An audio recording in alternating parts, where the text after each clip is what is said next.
Et salut tout le monde, aujourd'hui c'est Nava pour le dernier scan de One Piece qui a été... Ah, ça fait plaisir, il était génial. Donc c'était un scan, de transition entre la fin de Whole Cake Island et le début de la rêverie, qui est évoqué d'ailleurs dans ce chapitre aussi, le 903. Ça fait plaisir. De toute façon, généralement, les chapitres de transition sont généralement très réussis dans One Piece parce que c'est le moment de faire montrer les nouvelles primes, comment passe, comment dire, comment le monde réagit aux dernières actions de Luffy.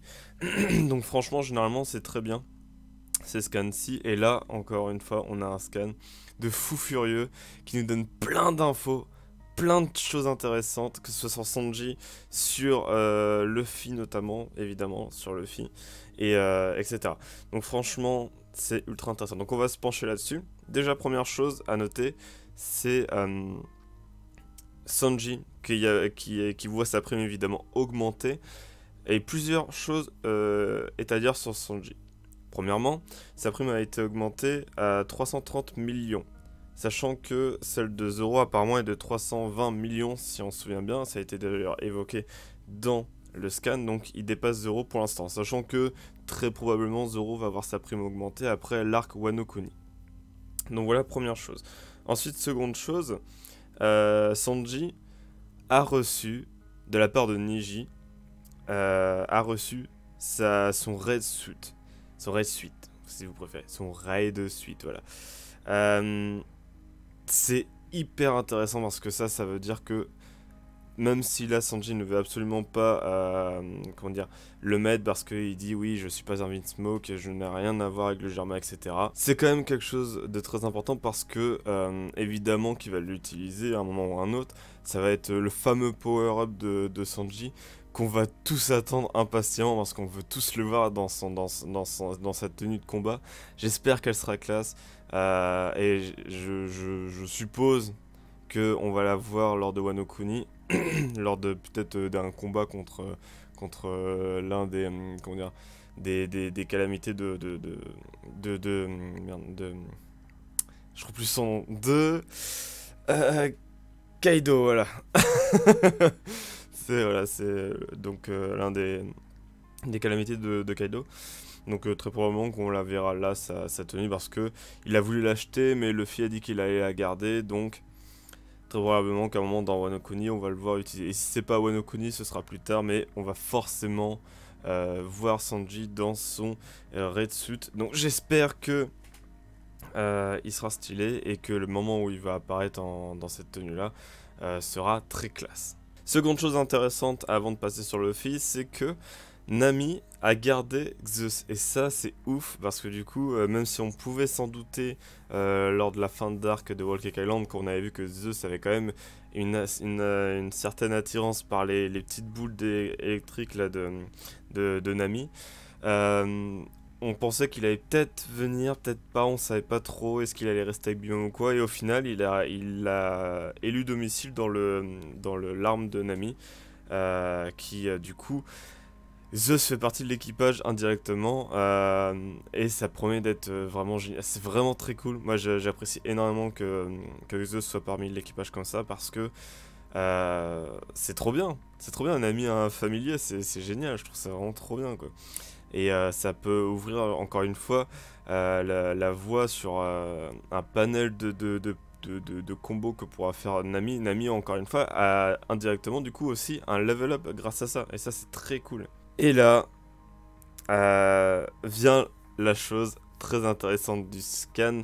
Donc déjà, pour revenir vite fait sur Shirayoshi, qui va aller on apprend qu'elle veut aller à la rêverie pour montrer à Luffy qu'elle n'est plus une chochotte, etc. Donc ça, bon, ça c'est la petite info qui est assez sympa. Et ensuite, on a le meilleur passage du scan, c'est évidemment quand on a les réactions du monde entier face au journal où Morgan, du coup Big News, a réussi à divulguer ce qui s'est passé à Whole Cake Island et à dire un peu sa version des choses sur les événements justement qu'il y a eu à Whole Cake Island, et surtout qu'il annonce que Luffy serait peut-être, attention, hein, c'est très important de dire, ça serait peut-être un prétendant pour la place du 5e Yonko. Et ça, c'était énorme. Quand j'ai lu ça, j'ai fait waouh. Trop bien. Donc évidemment, ce n'est pas officiel. C'est juste Big News qui annonce ça en disant que Luffy pourrait être prétendant pour être la place du 5e Yonko. Mais évidemment, ce n'est rien d'officiel parce que si je me souviens bien des choses, pour être un Yonko, il faut que ce soit plus ou moins élu par la marine, si je me souviens bien. Après, c'est possible que je me trompe. Mais même avec ça, de toute manière, même si officiellement Luffy est un Yonko, je préfère que ce soit non officiel et que ce soit juste un titre comme ça qui soit donné, mais pas officiellement, que plutôt que ce soit vraiment officiel parce que Luffy, techniquement, il n'a pas le niveau d'un Yonko. Il a le niveau d'un Sweet Commander, du coup, mais il n'a. Et encore, ça dépend du. Enfin, quand je dis Sweet Commander, c'est parce que c'était avec machin, avec lui-même, mais il a le niveau d'un commandant, on va dire, d'un bras droit d'un Yonko, et encore, c'est compliqué, hein. On a vu contre Katakuri, c'était compliqué. Mais, donc, à la limite, il a le niveau d'un bras droit de, comment dire, d'un Yonko, mais le niveau d'un Yonko, non, clairement pas. Et donc, c'est très, très, très cool. Et ça fait vraiment quelque chose de voir marquer Luffy, le 5e Yonko. Ça fait vraiment quelque chose.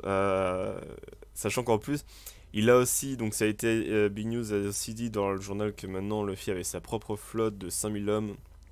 Donc c'est génial. D'ailleurs, on voit Bartholoméo et je sais, Cavendish, qu'on les voit très rapidement dans une case, qui réagissent justement à la news de Luffy.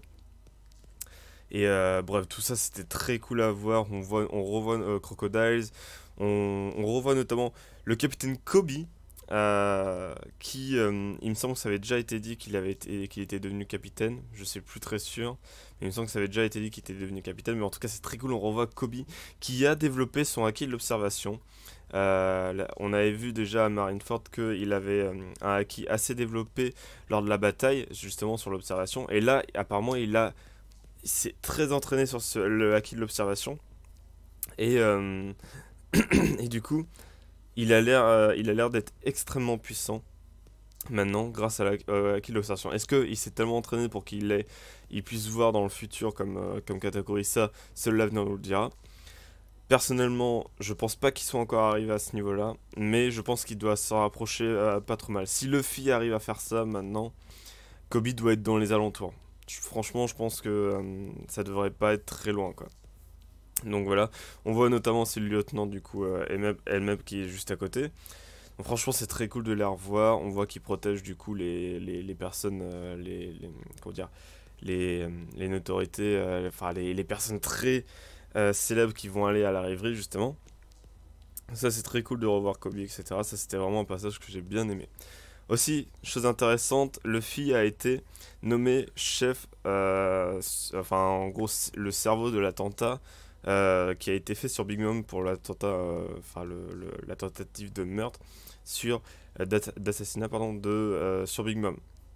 Du coup, chose qui va énerver évidemment Beg parce que c'est lui qui a eu l'idée évidemment, mais comme Luffy comment dire, est très doué pour s'accaparer les mérites des autres personnes, du coup c'est Luffy qui a été nommé chef enfin, le cerveau de ce truc-là. C'est très intéressant d'avoir cette info-là, je reviendrai là-dessus plus tard. Et aussi, ça a été dit qu'il a vaincu Big Mom. Chose qui est faux, évidemment. Big Mom est toujours là, elle va très bien, même si elle a pété un câble. Elle n'a pas été vaincue par Luffy. Luffy ne l'a même pas combattu vraiment en 1v1 comme il l'a fait avec Katakuri. Même s'ils se sont échangés quelques coups, c'est pas. C'est pas. Voilà, c'est pas. Ils sont pas vraiment combattus. Donc, enfin, officiellement, Big Mom n'a pas été vaincu par Luffy. C'est même plutôt l'inverse quasiment. Mais voilà. En tout cas, c'était très intéressant. Et pour le final, on a la prime de Luffy qui a été beaucoup plus augmentée que ce que je ne pensais. Mais qui les vaut. Parce qu'il s'est quand même attaqué à un Yonko. La prime de Luffy s'élève à 1,5 milliard de berries. C'est oufissime, franchement, 1 milliard de berry. La prime de Luffy vaut 1,5 milliard de berry, c'est insane, vraiment, c'est hyper stylé de voir ça, franchement, c'est génial. Et voilà, du coup, le scan s'arrête là-dessus. Pour faire un petit récap de tout ça, les choses très intéressantes qu'il y a eu. Donc, évidemment, pour Sanji, il y a eu l'annonce qu'il a la tenue, du coup, le Red Suit, justement, numéro 3 que Neji lui a passé indirectement, parce qu'il l'a mis apparemment dans la poche de Luffy. Donc, ça, c'est très intéressant. Zeus qui a rejoint l'équipage en tant que familier de Nami, ça, c'est très très cool. Donc, la prime de Sanji qui a augmenté.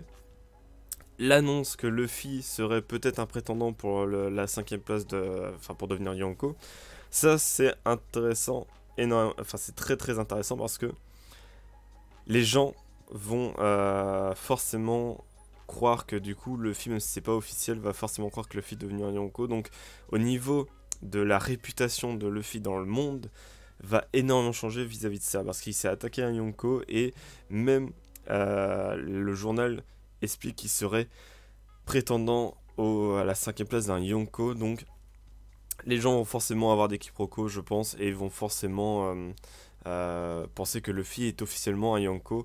Et ça, c'est très très très intéressant. Je pense que ce truc-là va peut-être, même si apparemment c'est à la rêverie, c'est assez tabou de parler de pirates, ça va peut-être revenir lors de la rêverie. J'espère que ça va être mis sur la table, un truc sur Luffy. Ce serait très cool. Mais dans tous les cas, même si ça revient pas sur la table, ça aura forcément des répercussions sur Wano. On voit d'ailleurs Kaido dans ce scan qui pète un câble un peu aussi sur le sujet de Luffy quand il va au journal. On a aussi une très, très courte apparition de Barbe Noire qui justement dit lui-même que Luffy n'est pas encore prêt pour être Yonko. Il dit t'es encore très loin d'être un Yonko, gamin. C'est très intéressant d'avoir justement l'apparition de Barbe Noire parce que même si elle est très brève, elle dure juste une petite case. C'est quand même très intéressant parce qu'on voit un peu, parce qu'il faut pas oublier que la relation Barbe Noire et Luffy, c'est une relation assez subtile. Parce qu'à la base, au tout début, quand ils se sont rencontrés pour la première fois, quand ils savaient pas vraiment, etc., c'était un peu des espèces de potes, on savait pas trop comment c'était, ils avaient partagé une espèce de tarte. C'est assez intéressant. Et depuis, la relation entre Barbe Noire Barbe Noire Luffy a beaucoup évolué, notamment à cause de la mort de Ace, qui est liée à Barbe Noire, évidemment. Donc forcément, ça a changé beaucoup de choses. Mais j'aime bien la relation qu'entretient Barbe Noire et Luffy. Barbe Noire, on n'a pas l'impression qu'il déteste Luffy. Enfin, il l'apprécie limite. Et ça depuis le début, depuis que c'est apparu au début de Skypiea, quand ils sont allés sur Skypiea, etc. On voit que Barbe Noire entretient quelque chose de très subtil avec Luffy. Ça, c'est très cool de voir ces choses évoluer. J'ai vraiment hâte de revoir Barbe Noire face à Luffy, voir un peu la réaction. Luffy va forcément péter un câble quand ils vont revoir Barbe Noire, mais ça on en reviendra plus tard quand ce sera le cas. Dans tous les cas, voilà, donc Luffy qui est pas officiellement nommé Yonko, mais qui aura forcément il va forcément avoir des quiproquos, et dans le monde les gens vont croire que Luffy est devenu un Yonko. Forcément, je suis persuadé qu'il va y avoir des quiproquos là-dessus. Donc ça c'est très cool pour la réputation de Luffy, donc de son équipage, mais aussi de la flotte de Luffy. Ça c'est très cool. Aussi, chose intéressante, c'est que maintenant l'île des hommes poissons est officiellement, du coup, enfin ils vont officiellement mettre leur île sous la protection de Chapeau de Paille. Ils l'ont dit lors de le court passage sur l'île des hommes poissons, où ils disent qu'ils vont mettre du coup leur île sous la protection de Chapeau de Paille, mais ça avait déjà été dit lorsque Luffy avait déjà dit la dernière fois en disant je serai roi des pirates et je mettrai votre île sous la protection, parce que l'île des hommes poissons, je rappelle, est sous la protection normalement de Big Mom. Mais visiblement ils ont dit bah voilà, on n'a plus rien à faire avec Big Mom, maintenant on va mettre directement notre île sous la protection des Chapeaux de Paille. Donc ça c'est très cool aussi. Et qu'est-ce que je voulais dire? Évidemment, donc la prime de Luffy qui augmente à 1,5 milliard de berry, c'est pas rien. Il y aura forcément, du coup, encore une fois, des gens qui vont aller chercher à affronter Luffy à cause de ça. Même je crois que c'est Nami qui dit ça, ou Chopper, je sais plus qui dit que heureusement que la prime de Luffy n'a pas augmenté, parce que comme ça, qui a baissé, parce qu'au début, Luffy pensait que sa prime avait baissé. a été redescendu à 150 000 berry, 150 millions de berry justement, mais parce qu'il avait mal lu la prime. Et justement, les gens disaient que vu qu'il avait baissé, on aura peut-être du coup moins de personnes à vouloir attaquer Luffy parce qu'il avait une prime énorme. Sauf que là maintenant c'est l'inverse, il a énormément augmenté. Et c'est très cool de voir que il y aura forcément des gens qui vont réagir vis-à-vis de ça. Et ça, j'ai très hâte de voir la réaction des gens plus tard dans le manga face à Luffy. Et aussi, bon, petit aparté, on voit Shanks très rapidement qui dit qu'on va se revoir apparemment très bientôt. Il dit ça à Luffy, il dit que visiblement il va revoir Luffy très bientôt. Est-ce que ça veut dire qu'il va peut-être, pourquoi pas apparaître peut-être à Wano Kuni, je ne sais pas. Ça m'étonnerait. Je dis pas qu'il va apparaître forcément à Wano Kuni, ça m'étonnerait qu'il apparaisse à Wano Kuni. Mais dans les arcs qui vont suivre, c'est fort probable qu'on revoie Shanks. Pourquoi pas est-ce que ça fait tôt, peut-être? Je sais pas ce que vous en pensez, n'hésitez pas à dire dans les commentaires justement vis-à-vis de ça. Mais est-ce que vous pensez que Shanks va apparaître dans un arc prochain? Peut-être pas Wano Kuni, mais est-ce qu'il va pas apparaître lors d'un arc juste après Wano Kuni ou un truc comme ça? Est-ce qu'ils vont pas se croiser ou je sais pas? Ça pourrait être très intéressant parce qu'on attend tous évidemment la rencontre Shanks-Luffy qui soit se passera à toute fin du manga, soit va-t-elle se passer avant parce que techniquement ils se sont déjà rencontrés mais Luffy était dans le coma lors de Marineford lorsque Shanks était arrivé à Marineford. Mais on attend tous évidemment la nouvelle rencontre, les retrouvailles de Luffy et Shanks. Depuis le début du manga on attend ça. C'est limite... il y a la quête du One Piece, donc pour devenir roi des pirates, mais il y a aussi la quête pour revoir Shanks. Et ça, ce serait un grand pas en avant de revoir Shanks, que Luffy revoie Shanks. Ce serait un grand pas, un grand pas vers la fin du manga, qui déjà se rapproche quand même pas mal, mine de rien, même s'il reste quand même plusieurs années avant la fin du manga One Piece. Il faut pas se le cacher. One Piece arrive très vite sur sa fin. Là, on entame quasiment la bonne dernière, la dernière ligne droite, quoi. Maintenant, c'est la chasse des Road Poneglyph, qui déjà, ils ont réussi à en choper un sur 4. Si je me trompe pas, j'espère que je me trompe pas dans le nombre. Donc c'est déjà un grand pas. Donc, il y a l'objectif des Road Poneglyph. Une fois que les Road Poneglyph seront tous chopés, ce sera direction Raftel. Et là, la fin du manga One Piece qu'on attend tous. C'est énorme, franchement. Voilà, je vais pas m'attarder trop là-dessus. Déjà, c'est une vidéo très longue, mais franchement, ce chapitre 903, il était insane. Avec toutes les infos qu'on a chopées, toutes les choses très intéressantes vis-à-vis de la réputation de Luffy, notamment, qui peut se faire à cause des quiproquos, etc. Comment la marine va réagir à tout ça, parce qu'on voit aussi Akainu dans ce chapitre, on le voit très brièvement. Mais on voit Akainu, comment Akainu va réagir vis-à-vis de ça, est-ce qu'il va envoyer plus de flotte sur Luffy, etc. On ne sait pas, mais sûrement. En tout cas, ça va forcément réagir. Et qu'est-ce qui va se passer à Wano Kuni, sachant que Kaido, on le voit en plus dans ce chapitre en disant on voit qu'il commence à perdre patience vis-à-vis de Luffy, en disant oui, il a niqué mon business, etc. J'ai très hâte de voir Kaido en face de Luffy, si on le voit. En tout cas, voilà, c'est vraiment... Et on voit que Big Mom est très énervé vis-à-vis de Luffy. On n'a pas de nouvelles de Jinbei ou du Germa. Dans le journal, c'est dit que Jinbei a rejoint l'équipage de Luffy, ce qui est vrai. Par contre, ils disent que le Germa est devenu un allié de Luffy et que l'équipage donc de Beg est devenu aussi un allié de Luffy. Même si Beg c'était plus une alliance temporaire et le Germa ils sont pas vraiment alliés avec les chapeaux de paille. Mais bon. Tout ça c'est très intéressant et ça pourrait permettre de voir plus tard peut-être que justement le Germa vis-à-vis de ça vont se dire tant qu'à faire autant s'allier avec les chapeaux de paille et que du coup on aura peut-être le Germa qui va revenir en tant que membre, pas membre officiel de la flotte de Luffy mais peut-être justement allié puissant de Luffy. Pourquoi pas. Et ça pourrait être en plus l'occasion de voir Sanji mettre sa fameuse tenue avec les autres frères et les autres membres de la famille. Ce serait insane de voir ça. J'attends énormément de voir la tenue de Sanji. J'espère que ce sera très classe. Dans tous les cas, voilà, c'est tout ce que j'avais à dire sur le scan 903 de One Piece qui était insane, encore une fois. N'hésitez pas à dire ce que vous en avez pensé dans les commentaires. J'attends avec impatience vos retours. Et Par contre, j'ai pas fait gaffe s'il y avait scan, le scan la semaine prochaine. Il me semble que oui, il y a un scan la semaine prochaine. Dans tous les cas, je vous dis à la semaine prochaine, les gens, pour le prochain scan de One Piece, qui normalement va démarrer sur l'arrière. D'ici là, portez-vous bien et je vous dis salut.